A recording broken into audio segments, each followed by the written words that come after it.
Hello everyone.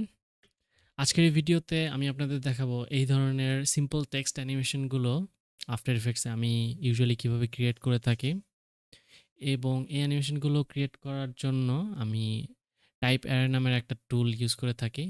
এটা completely free একটা টুল এবং এটার লিঙ্ক আমাদের ডিসক্রিপশন বক্সে দেওয়া থাকবে।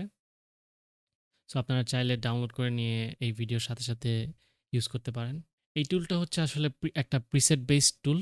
ইউজুয়ালি আমি আফটার ইফেক্টসে প্রিসেট একদমই ইউজ করি না, কারণ হচ্ছে প্রিসেটের মধ্যে খুব বেশি কন্ট্রোল আসলে থাকে না। বাট এই টুলটার মধ্যে যে পার্থক্যটা অন্যান্য প্রিসেট বেস টুলগুলোর সাথে, যে এটার মধ্যে খুব অনেক বেশি কন্ট্রোল আপনার হাতে থাকবে। যে কোনো ধরনের মোটামুটি সিম্পলের মধ্যে যে কোনো ধরনের টেক্সট অ্যানিমেশনই এই টুলটা দিয়ে অ্যাচিভ করা সম্ভব। স্পিড থেকে শুরু করে পজিশন, রোটেশন, স্কেল সব ধরনের কন্ট্রোলই হাতে দেয়া থাকে। তো চলুন তাহলে দেখা যাক এই টুলটা আমরা অ্যাকচুয়ালি কীভাবে ইউজ করব। তো ডাউনলোড করে ইনস্টল করা হয়ে গেলে এটা অ্যাপ্লাই করার জন্য আমরা টেক্সট লেয়ার সিলেক্ট করে এখান থেকে টাইপ অ্যারে সার্চ করে এই যে V2.0 এটা অ্যাপ্লাই করতে পারি, ডাবল ক্লিক করে অথবা টেনে নিয়ে অ্যাপ্লাই করতে পারি, অথবা হচ্ছে আম, আপনারা যদি ভিডিও কোপাইলটের এফএক্স কনসোল ইউজ করে থাকেন তাহলে কন্ট্রোল স্পেস প্রেস করে এই শর্টকাটটা দিয়ে আমরা এখানে টাইপ অ্যারে লিখলে এখানে চলে আসবে। এখানে হচ্ছে আমি শর্টকাট এখানে অ্যাড করে রাখছি। তো এইভাবে অ্যাপ্লাই করব। অ্যাপ্লাই করার পরেই আমরা দেখব সাথে সাথে আমাদের এখানে একটা টেক্সট অ্যানিমেশন ক্রিয়েট হয়ে গেছে। তো এটা হচ্ছে আম, যে কোনো সময় অ্যাপ্লাই করার পরে বেস যে অ্যানিমেশনটা এটা হচ্ছে এখানে দেওয়া থাকবে। আমি যদি ইউ প্রেস করি দেন আমাদের এখানে দেখতে পারবো যে এখানে কি ফ্রেম অলরেডি ক্রিয়েট করা আছে। আমরা লেয়ারের ভিতরে ঢোকার আগে এখানে হচ্ছে আমাদের যে প্রিসেটটা অ্যাপ্লাই হয়েছে সেটার মধ্যে কি কি ফাংশনালিটি আছে সেটা দেখে নিই। শুরুতে হচ্ছে এখানে ইনফ্লুয়েন্স নামে একটা অপশন আছে। ইনফ্লুয়েন্সটা হচ্ছে যে আমাদের যে অ্যানিমেশনটা হচ্ছে এটা মূলত এই ইনফ্লুয়েন্সের মাধ্যমেই হইতেছে। যদি আমরা খেয়াল করি এখানে ইনফ্লুয়েন্স যখন 100% আছে তখন আমরা লেয়ারগুলো দেখতে পাচ্ছি না, এবং যখন 0% হচ্ছে তখন আমরা লেয়ারগুলো কমপ্লিটলি দেখতে পাচ্ছি। তো মেইনলি আমাদের যেই প্রপার্টিসগুলো আমরা অ্যানিমেটটা করব হচ্ছে এই ইনফ্লুয়েন্সটা চেঞ্জ করার মাধ্যমে। এটা গেল প্রথম অপশন। এরপরে যে অপশনটা আছে এটা হচ্ছে ডিলে ফ্রেমস, এখানে লেখাই আছে। তো এইখানে দেখেন, এখানে যদি আমি ডিলে ফ্রেমস 0 করে দেই তাহলে আমাদের এখানে পুরো লেখাটা একবারে আসতেছে, হ্যাপি নিউ ইয়ার কথাটা একবারে আসতেছে। তো এখানে যদি আমি ডিলে ফ্রেম কথার কথা 10 করে দেই তাহলে যেটা হবে এখানে হচ্ছে আমাদের 30 এফপিএস এর একটা কম্পোজিশন। এখানে আমাদের এখানে যেহেতু 3টা ওয়ার্ড, প্রত্যেকটা ওয়ার্ড 10 ফ্রেম করে, আমি যদি একবারে 10 ফ্রেম সামনে যাই, যে এখানে যে 10 ফ্রেম, তো প্রথম ওয়ার্ডটা আসার ঠিক 10 ফ্রেম পরে হচ্ছে সেকেন্ড ওয়ার্ডটা আসা শুরু হবে। তো ওইভাবে হচ্ছে থার্ড ওয়ার্ডটা আবার 10 ফ্রেম পরে আসা শুরু হবে। বেসিক্যালি আমরা ডিলে অ্যাড করতেছি। 1 2 3 1 2 3। এটা ইউজুয়ালি করতে গেলে আপনারা এখন চিন্তা করেন, এই টুলটা অলরেডি বুঝতে পারতেছেন হয়তো কেন অনেক ভালো। যে এটা ইউজুয়ালি করতে গেলে আমাদের কি করতে হতো, যে এখানে আমাদের একটা টেক্সট লেয়ারকে ডুপ্লিকেট করতে হতো 3 বার। দেন হচ্ছে এখান থেকে ডিলিট করতে হতো, অ্যালাইন করতে হতো। যে 3টা ডিফারেন্ট অ্যালাইন করে নিয়ে 3টাকে আমরা আলাদা, আলাদা করে অ্যানিমেট করতে হতো। বাট এখানে ওই জিনিসটা করা লাগতেছে না, যেহেতু এখানে বিল্ট ইন ফিচারই এখানে একটা দেয়া আছে ডিলে ফ্রেমস। তো এরপরেও আছে আমাদের এখানে শিফট ফ্রেমস। শিফট ফ্রেমস জিনিসটা হচ্ছে আসলে এটা খুব বেশি একটা কাজের আমার কাছে মনে হয়নি, বাট স্টিল 10 ফ্রেমস যদি এখানে আমরা দেই, তো এখানে যেটা হবে যে আমাদের যে ইনিশিয়াল যে স্টার্টিং পয়েন্টটা ছিল, যে আমাদের একটু আগে অ্যানিমেশন হচ্ছে একদম ফার্স্ট একদম 0 ফ্রেম থেকে শুরু হচ্ছিল, কিন্তু এখন যেটা হবে সেটা হচ্ছে 10 ফ্রেম পরে গিয়ে আমাদের মেইন অ্যানিমেশনটা শুরু হবে। তো প্রথমে 10 ফ্রেমের একটা ডিলে হইলো, শিফট হলো। বেসিক্যালি হচ্ছে যেটা এখানে যদি আমি 0 দিয়ে আমাদের এই লেয়ারটা 10 ফ্রেম পরে সরায় দিতাম, দেন এখান থেকে শুরু করতাম। ওইটাতে যেই কাজটা হইতো বেসিক্যালি শিফট ফ্রেমসের এইখানে সেম কাজটাই হচ্ছে। সো এজন্য বললাম আসলে এটা খুব বেশি কাজের না, কারণ এটা আমরা ম্যানুয়ালি সরায় নিতে পারি। এরপরে হচ্ছে খুব ইন্টারেস্টিং একটা ফিচার, এটা হচ্ছে মার্কার।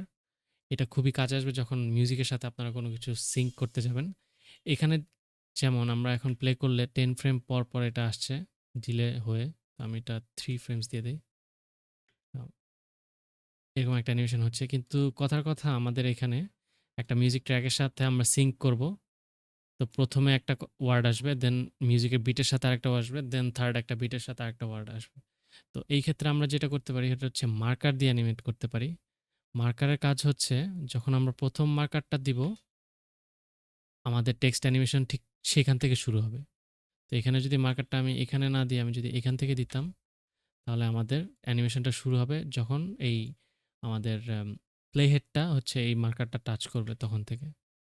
এবং মজার বিষয় হচ্ছে এরপরে আমি যখন আবার সেকেন্ড একটা মার্কার এপ্লাই করব, তখন হচ্ছে আমাদের সেকেন্ড ওয়ার্ডটা অ্যাপিয়ার হবে। এবং যখন আমি আরেকটা মার্কার এপ্লাই করব, এখানে থার্ড ওয়ার্ডটা তখন অ্যানিমেট হবে। এখানে যদি আমি এখন প্লে করি, প্রথম ২ টা কাছাকাছি ছিল, আরেকটু কাছে আনি দিই। তো প্রথম ২ টা কাছাকাছি ছিল কিন্তু লাস্টেরটা অনেকক্ষণ পরে প্লে হচ্ছে। কারণ হচ্ছে লাস্টেরটা প্লে হচ্ছে যখন আমাদের এই মার্কারটা টাচ করতেছে এই প্লে হেডটা, তখনই লাস্টের ওয়ার্ডটা এখানে অ্যাপিয়ার হচ্ছে।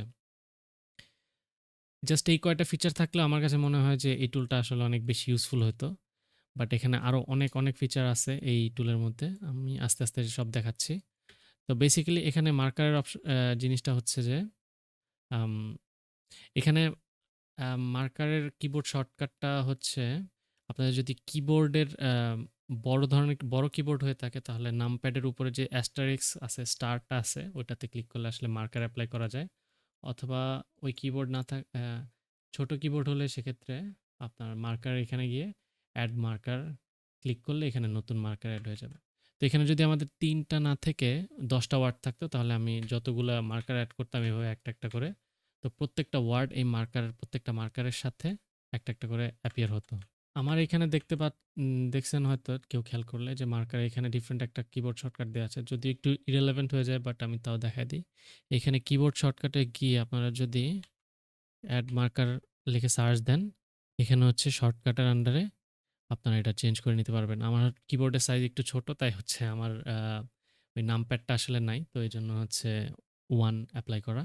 আচ্ছা, তো আমরা ভিডিওতে ফেরত আসি। এখানে হচ্ছে রাইট ক্লিক করে এখন মার্কার থেকে আ রাইট ক্লিক করে ডিলিট অল মার্কারে ক্লিক করলে সব মার্কারগুলো চলে যাবে। দেন আবার আমাদের পুরান অ্যানিমেশনটা আমরা ফেরত পাবো। নেক্সট যেই এখানে ফিচারটা আছে এটা হচ্ছে রিভার্স। রিভার্স হচ্ছে আমরা এখন যখন প্লে করছি লেফট টু রাইট আমাদের লেয়ারগুলো প্লে হচ্ছে। দেখা গেছে অনেক সময় আমাদের অ্যারাবিক সেন্টেন্স যদি অ্যানিমেট করা লাগে, সেক্ষেত্রে হচ্ছে টেক্সটগুলো রাইট টু লেফট হয়। তো ওইসব সেন্টেন্সের ক্ষেত্রে আমরা এখানে যদি রিভার্স ক্লিক করে দেই, দেন প্লে করি, আমাদের ১ম ডান পাশের যে ওয়ার্ডটা আছে এটা হচ্ছে আগে আসবে, দেন সেকেন্ড, দেন থার্ড। যেহেতু আমাদের সেন্টেন্সটা এখানে ইংলিশ, তো আমরা এখানে আমাদের আসলে রিভার্সটার দরকার নেই। এ হচ্ছে আমাদের যে ডিফল্ট অ্যানিমেশনটা আমরা এখানে ক্রিয়েট হচ্ছে, ওইটা কিভাবে কন্ট্রোল করা যায় সেটা। এখন আমরা দেখব যে হচ্ছে এই যে ডিফল্ট অ্যানিমেশনগুলো আরো কিভাবে আমরা কন্ট্রোল করতে পারি। তো এখানে আমি যদি ইউ ২ বার প্রেস করি, এখানে এই জিনিসটা এক্সপ্যান্ড হচ্ছে এবং এটা যদি ভালোমতো এক্সপ্যান্ড করি যে আমরা দেখতে পারবো যে এখানে মূলত একটা ইফেক্ট এপ্লাই হয়েছে যেটা আমরা এতক্ষণ কাজ করছি ওইটা নিয়ে। তো এটা হাইড করে দিব ইফেক্টটা। আর এখানে মূলত হচ্ছে এই অ্যানিমেশনটা এই টুলটা ক্রিয়েট করা হয়েছে আমাদের এই যে টেক্সট অ্যানিমেটর যে জিনিসগুলো আছে ওইটার উপর বেস করে আসলে এই প্রিসেটটা বানানো হয়েছে। তো অনেকে হয়তো এই অ্যানিমেটর টেক্সট অ্যানিমেটরগুলো খুব কমপ্লিকেটেড লাগে দেখে হয়তো অনেকে ইউজই করেন না। তো সেক্ষেত্রে আমার মনে হয় যে এই টুলটার থ্রুতে ইউজ করতে পারলে অ্যাটলিস্ট জিনিসটা অনেক ইজি হয়ে যাবে। এবং আমি একটা করে দেখায় দিচ্ছি আসলে কিভাবে আমরা আসলে ইউজ করব। তো এইখানে টেক্সট অ্যানিমেটরের মধ্যে ইউজুয়ালি যে অপশনগুলো থাকে মোটামুটি ওই অপশনগুলোই এখানে থাকবে এবং এখানে হচ্ছে আম একদম কমপ্লিটলি কন্ট্রোল করার জন্য এই লেয়ারগুলো কিভাবে কাজ করতেছে, আসলে আমাদের এই ড্রপ ডাউনটাকেই সবসময় ইউজ করতে হবে। এই যে এখান থেকে টাইপ অ্যারে অ্যানিমেটর 1 যেটা আছে, এটার যদি আমরা ড্রপ ডাউনটা ওপেন করি, দেন হচ্ছে আমরা এখানে পজিশন, অপাসিটি এই অপশনগুলো আবার দেখতে পারবো। সো এইখানে আমাদের যেই অ্যানিমেশনটা হচ্ছে এটাতে মূলত ২ টা প্রপার্টিজ আমরা অ্যানিমেট করতেছি। একটা পজিশন আর একটা অপাসিটি যে লেয়ারটা কিছুটা নিচ থেকে উঠে আসতেছে 0 থেকে 100% হচ্ছে। তো এই যে 0 থেকে 100% হচ্ছে এটা ইনিশিয়াল স্টেটটা হচ্ছে অপাসিটি 0 আর পজিশনের ভ্যালুটা হচ্ছে কিছুটা নিচে। তো এইখানে পজিশনের ভ্যালুটা আমরা চেঞ্জ করব হচ্ছে এইখানে। তো ১ম এ আমি এই অপাসিটিটা একটু কিছুক্ষণের জন্য ডিলিট করে দেই। তো আমরা এখন যদি প্লে করি আমরা আসলে দেখতে পাচ্ছি যে এটা বেসিক্যালি জাস্ট একটা এই টেক্সট অ্যানিমেটর। এখানে এটাকে জাস্ট এই 100 পিক্সেল নিচের থেকে উপরে উঠানো হচ্ছে। দেন আমরা এই ইফেক্টের থ্রুতে ডিলে, হাবিজাবি এগুলো কন্ট্রোল করতেছি। তো এখন অপাসিটিটা না থাকার কারণে ক্লিয়ারলি আমরা দেখতে পাচ্ছি আসলে যে কি হচ্ছে। তো আমি যদি এই পজিশনের ভ্যালুটা যদি এই ১০০ র বদলে এখানে ৪০০ দেই, তাহলে আমাদের টেক্সটগুলো হচ্ছে ৪০০ পিক্সেল নিচ থেকে আসবে। একটা, একটা করে আসতেছে। তো এইখানে তো ইউজুয়ালি পজিশন এভাবে দিলে আসলে অ্যানিমেশনগুলো খুব বেশি ভালো দেখায় না। সো সাথে, সাথে এইজন্য আমাদের অপাসিটিটাও থাকে ডিফল্টটা। এখন অপাসিটি তো আমি ডিলিট করে দিলাম। ওইটা আবার কিভাবে ফেরত নিয়ে আসবো? তো এখানে হচ্ছে এই যে রাইট সাইডে অ্যাড লেখাটা আছে এখান থেকে প্রপার্টির আন্ডারে গিয়ে আমরা অপাসিটিটা এড করব। মূলত যখন আমরা একটা প্রপার্টি এড করলাম, এটা হচ্ছে এইখানে যে ভ্যালুটা এটা হচ্ছে ইনিশিয়াল ভ্যালুটা। তো আমাদের এখানে ইনিশিয়াল ভ্যালু এখনও ১০০% আছে অপাসিটি। সো এইজন্য আমরা এখনও লেয়ারটা দেখতে পাইতেছি।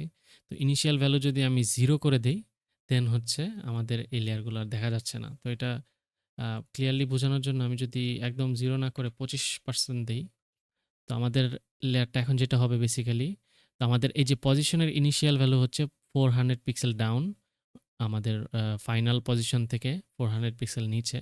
আর হচ্ছে অপাসিটি হচ্ছে 25%। তো বেসিক্যালি আমরা যেটা অ্যানিমেট করতেছি যে ওভার দ্য টাইম এখানে ইনফ্লুয়েন্সটা হচ্ছে এই যে ইনফ্লুয়েন্সটা 100% এর কারণ হচ্ছে যে আমাদের এইখানে যেই অ্যানিমেটরটা আছে এই অ্যানিমেটরের ইনফ্লুয়েন্স হচ্ছে আসলে 100%। তো এটার মানে হচ্ছে যে আমাদের যে অ্যানিমেটরটা অ্যাপ্লাই করে রাখছি এটাকে আমি 100% যদি অ্যাপ্লাই করা থাকে ভ্যালুটা, তাহলে আমাদের পজিশনটা আসলে নিচেই হবে। তো এটা যদি ১০০ থেকে আমরা এটার ভ্যালু আস্তে আস্তে উঠায় নেই, যে এই অ্যানিমেটরটা আমার এই পজিশনগুলো খুব বেশি ইফেক্ট করতেছে না, তখন হইতেছে এটা এই উপরের পজিশনগুলোতে ফেরত যাবে। তো এটাই হচ্ছে বেসিক্যালি এই টুলের মেইন ফান্ডামেন্টাল মেথড আর কি, তো লজিক বলা যায়। তো এখন আমরা যেটা দেখলাম যে ইনিশিয়াল পজিশন হচ্ছে 25% থেকে আমরা এখানে যখন এইটার কোনো ইনফ্লুয়েন্স থাকবে না, এই যে ইনফ্লুয়েন্স থাকবে না আমার টাইপারের, তখন হচ্ছে স্বাভাবিকভাবে কি হবে, এটার তো আমাদের আর 25 তো থাকবে না, এটা মানে এটা এখন আর নাই বেসিক্যালি। তো তখন হচ্ছে এটা অরিজিনাল পজিশনে ফিরে আসবে।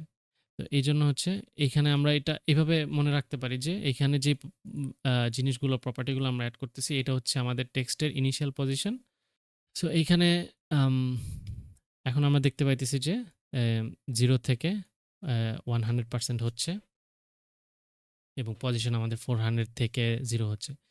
তো যেহেতু এটা আমাদের ইনিশিয়াল ভ্যালু, আমাদের ইনিশিয়াল ভ্যালু আমরা যেকোনো কিছু দিতে পারি। তো এখানে যদি আমি 400 পিক্সেল Y ভ্যালু থেকে অ্যানিমেট না করে আমি এটা 0 করে দিয়ে আমি যদি এটা এখন X এর 100 দেই, তাহলে আমাদের টেক্সটটা কি হবে? ১০০ পিক্সেল ডান থেকে আসার কথা, সেটাই হবে। এই যে আমরা দেখতে পাচ্ছি ডান থেকে আসতেছে। এবং আপনারা জানেন এই ধরনের টেক্সট অ্যানিমেশন কতটা কমন এখন। এবং এটা আমরা খুব অনেক ফাস্ট করে ফেললাম এই জিনিসটা। সো এইজন্য আমার কাছে মনে হয় যে এই টুলটা এত বেশি মানে ইউজফুল। তো এখানে আমি ১০০ না হয়ে আমি যদি ৫০০ দেই, তাহলে আমাদের টেক্সটটা অনেক দূর থেকে আসবে। আর অনেক ফাস্ট আসবে। তো এখন আমরা দেখতে পাইতেছি যে যেহেতু আমি ডিসট্যান্সটা অনেক বাড়ায় দিছি, ১০০০ পিক্সেল যদি করে দিই তাহলে আরো অনেক ফাস্ট আসবে। যেহেতু অনেক দূর থেকে আসতেছে এতটুকু সময়ের মধ্যে আমাদের এখানে মাত্র আমরা নিছি কতটুকু? ১, ২ এখানে আসলে ডিফল্টের যেটা দেয়া থাকে ১৫ হাফ সেকেন্ড দেয়া থাকে। তো হাফ সেকেন্ডের মধ্যে এত দূর থেকে আসতেছে যেহেতু, তো এটা ক্যাচ আপ করার জন্য জিনিসটা অনেক, অনেক দ্রুত গতিতে চলে আসতেছে। তো আমাদের যদি কোনো কিছু এত দূর থেকে আনতে হয় তাহলে আমরা যেটা করব যে এটা 15 ফ্রেমস না দিয়ে আমরা যদি এম আরেকটু বাড়ায় ১ সেকেন্ড করে দেই, দেন জিনিসটা স্লো ডাউন হয়ে যাইতেছে। তো এইখানে হচ্ছে দেন আমরা ইনফ্লুয়েন্সটা এখানে কন্ট্রোল করতে পারি এভাবে যে এই ১০০% এর এটা যদি আমরা একটু স্লো ডাউন করতে চাই, এটা আসলে ব্যালেন্সের একটা ব্যাপার। এখানে যদি আপনার ২০০ থাকতো, তাহলে এখন যদি আবার এটা দেন হয়তো অনেক বেশি স্লো লাগবে। সেক্ষেত্রে এটা আবার মানাচ্ছে না। তখন এটা হচ্ছে আরো কমায় এনে দেন আমরা এভাবে অ্যানিমেট করতে পারি। তো এখানে আর কি প্রপার্টি আমরা আসলে অ্যানিমেট করতে পারি? তো এখানে হচ্ছে আমরা পজিশন অপাসিটির পাশাপাশি এখানে যেমন আম ব্লার আছে। ব্লার ইনিশিয়াল যদি আমি সামথিং ১০০ তে অনেক বাড়ায় একটা ভ্যালু দেই, আমাদের লেয়ারটা ব্লার থেকে একটা, একটা করে দেন হচ্ছে ভিজিবল হচ্ছে। দেন এখানে যদি পজিশন 0 এর এক্স আর ওয়াই ২ টা এড করে দেই, দেন হচ্ছে আমাদের একটা টেক্সট এখন অ্যাঙ্গেল থেকে আসতেছে। তো এখানে হচ্ছে আরো প্রপার্টি আছে। এখানে যেমন আমরা রোটেশন আছে। রোটেশন যদি এড করে দেই, আম 180 ডিগ্রি এড করলাম। তখন আমার ক্যারেক্টারগুলো একটা করে রোটেট হচ্ছে। এটার একটা জিনিস বাজে, যেটা হচ্ছে রোটেশনটা আসলে খুবই ইউজলেস। কারণ হচ্ছে রোটেশনগুলো প্রত্যেকটা লেটার ইন্ডিভিজুয়ালি রোটেট করতেছে। সেক্ষেত্রে রোটেশনটা এইজন্য আমি খুব বেশি ইউজ করি না এখানে। তাও যদি ইউজ কেসেস আপনাদের লাগে অবভিয়াসলি ইউজ করতে পারেন। এরপরে প্রপার্টি এখানে আর কি আছে? এখানে ট্র্যাকিং থেকে শুরু, এগুলা আপনারা নিজেরা ট্রাই করে নিবেন। এরপরে এম যে ইম্পোর্টেন্ট বিষয়টা যেটা এখানে হচ্ছে, আপনারা হয়তো দেখছেন এখানে একটা অপশন আছে যে ওয়ার্ড লেখা। এখানে হচ্ছে আমাদের এই অ্যানিমেশনটার ক্ষেত্রে আমি যদি এটা 0 করে দেই আর ব্লারটাও ডিলিট করে দিই। আচ্ছা, কোনো একটা প্রপার্টি রিমুভ করার জন্য জাস্ট এই প্রপার্টিটা সিলেক্ট করে জাস্ট ডিলিট করে দেবেন, তাহলে এটা চলে যাবে। তো এখন এখানে এই কম্পে আমার একটা ডিফারেন্ট এক্সাম্পল ছিল যে অনেক সময় আমাদের অনেকগুলো সেন্টেন্স অ্যানিমেট করা লাগে একসাথে, যে এই ধরনের, যে হচ্ছে অনেকগুলো সেন্টেন্স প্যারাগ্রাফে আছে, তা একটা করে অ্যানিমেট হবে। তো সেই ক্ষেত্রে হচ্ছে আমরা কি করব, এইখান থেকে যে আমাদের এই যে ওয়ার্ডের কথাটা আছে, ওয়ার্ড থেকে আমরা হচ্ছে লাইন সিলেক্ট করে দিব। লাইন সিলেক্ট করলে যেটা হবে, এখানে তো যেহেতু একটা লাইন, সো একটা লাইনই আসতেছে। তো এখানে লাইন সিলেক্ট না করে যদি ক্যারেক্টার সিলেক্ট করতাম, তখন কি হইতো, যে আমাদের প্রত্যেকটা ক্যারেক্টার একটা করে আসতেছে। তো তো এটাও আপনাদের ডিফারেন্ট ইউজ কেসে আপনাদের কাজে লাগতে পারে, যে সেক্ষেত্রে আমাদের এটা আরেকটু ফাস্ট করে দিলে হয়তো ভালো দেখা যাবে। যাই হোক, তো লাইনের যে, তো আমরা এখানে ওয়ার্ডে ফিরে যাব এবং লাইনের ব্যাপারটা দেখার জন্য এখানে এরকম প্যারাগ্রাফের মধ্যে এসে আমাদের অন্য কিছুই হতেছে না, জাস্ট পজিশন আর অপাসিটি ওই আগের অ্যানিমেশনটার মতো। আর এখানে জাস্ট ওয়ার্ড থেকে, ওয়ার্ড ছিল ইনিশিয়ালি, যেমন আমাদের একটা করে ওয়ার্ড না এসে আমি এখান থেকে জাস্ট ওয়ার্ড থেকে লাইন সিলেক্ট করে দিছি। এখন আমাদের এই প্রত্যেকটা লাইন আলাদা আলাদা করে আসতেছে। তো জাস্ট ইমাজিন যে আপনার কি পরিমাণ টাইম এই টুলটা আসলে সেভ করতে পারে। সো মূলত এটাই ছিল বেসিক্স। এছাড়া আর কিছু আসলে নাই। এটা হচ্ছে, বাকিটা হচ্ছে আপনারা এই টুলটা ঘাটাঘাটি করে নিজের এক্সপ্লোর করে নিবেন। এখানে আমি একটা ডিফারেন্ট এক্সাম্পল এখানে আরেকটা রাখছি, যেটা হচ্ছে যে এখানে পজিশন অ্যানিমেট করি নাই। জাস্ট এখানে পজিশনটা ডিলিট করে দিছি। দেন হচ্ছে জাস্ট অপাসিটি আর ব্লারটা রাখছি। দেন এইরকম একটা অ্যানিমেশন আমরা পাইলাম। এখানে আরেকটা এক্সাম্পল আছে। ও আচ্ছা, এই এক্সাম্পলটা দেখানো হয় নাই। তো এইটার জন্য বেসিক্যালি যেটা করতে হবে, যে আমাদের এটা হচ্ছে ওভারশুট অ্যাড করার জন্য এখানে যদি আমি নিচ থেকে দেখাই অ্যানিমেট করে 200 দিলাম। তো এইখানে হচ্ছে এই আমি ইনফ্লুয়েন্সটা সিলেক্ট করে স্পিড গ্রাফে যাই, না সরি স্পিড গ্রাফে না, ভ্যালু গ্রাফে যাব। এটাকে ফিট করে নিয়ে দেন হচ্ছে আমি একটা হালকা ওভারশুট অ্যাড করে দিই। তখন হচ্ছে আমাদের এই ইনফ্লুয়েন্সটা একটু বেশি চলে গিয়ে দেন হচ্ছে আবার ব্যাক করবে। তো এটা চাইলে আপনারা এভাবে না করে এভাবেও করতে পারেন, যে এখানে কয়েক ফ্রেম আগে এসে এইটা কপি পেস্ট করলাম। দেন হচ্ছে এই ইনফ্লুয়েন্সটা নেগেটিভ ইনফ্লুয়েন্সের দিকে আমরা নিব হালকা। দেন হচ্ছে আবার এখানে সেটেল হচ্ছে। দেন এখানে এরপরে আপনারা ইজিংটা হয়তো ডিফারেন্ট ওয়েতে কন্ট্রোল করে দেখতে পারেন। এটা আপনাদের উপরে আমি ছেড়ে দিব। আপনারা হচ্ছে যে যার মতো এক্সপ্লোর করে নেবেন। বেসিক্যালি এগুলা ছাড়া আসলে এখানে আর দেখানোর মতো কিছু নাই। টুলটা একদমই সিম্পল, একদমই ইজি ইউজ করা, এবং এটা ইউজ করার কারণে আমার প্রত্যেকটা প্রজেক্টে হিউজ পরিমাণে টাইম সেভ হয় এবং রেজাল্টও আসলে খুব সুন্দর আসে। খুব বেশি খাটা লাগে না। আমাদের লেয়ারগুলো কাটাকাটি করা মানে ভাঙাচোরা করা লাগে না। সো যে ইজিলি আমরা চাইলেই কিন্তু এই যে ইফেক্টটা থাকা অবস্থায় আমাদের হচ্ছে যেকোনো ধরনের ক্লায়েন্ট চেঞ্জ আসলে কিন্তু আমরা চেঞ্জ করতে পারতেছি। যে এখানে ধরে জাস্ট হ্যাপি নিউ ইয়ারের বদলে যদি এখানে হ্যাপি বার্থডে থাকে, আমাদের আর কিছুই করা লাগতেছে না, জাস্ট সেম অ্যানিমেশন কিন্তু আমাদের এখানে এপ্লাই হয়ে গেছে।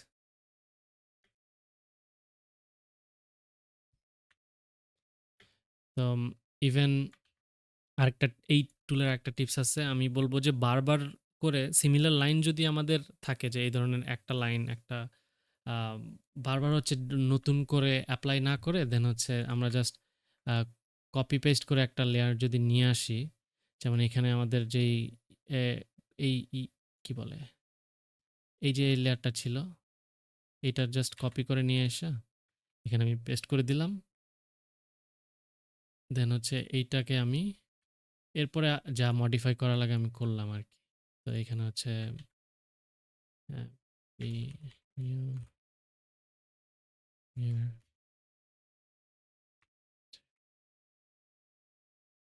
তো আমাদের খুব বেশি মডিফাই করা লাগলো না। একবার যেহেতু আমরা আগেরটা অ্যানিমেট করছি এখানে, যে এটা রাইট থেকে লেফটে, ওইটাকে এনে জাস্ট এখানে হইতেছে ডুপ্লিকেট করে দিয়ে দেন টাইপটা জাস্ট চেঞ্জ করে দিছি। সো একদম স্ক্র্যাচ থেকে প্রত্যেকবার আসলে এপ্লাই করে শুধু টাইম নষ্ট করার কোনো দরকার নেই। যেহেতু এই টুলটার কাজই হচ্ছে টাইম সেভিং। সো কিভাবে ম্যাক্সিমাইজ করা যায়, অপটিমাইজ করা যায়, ওইটা জাস্ট মাথায় রাখবেন।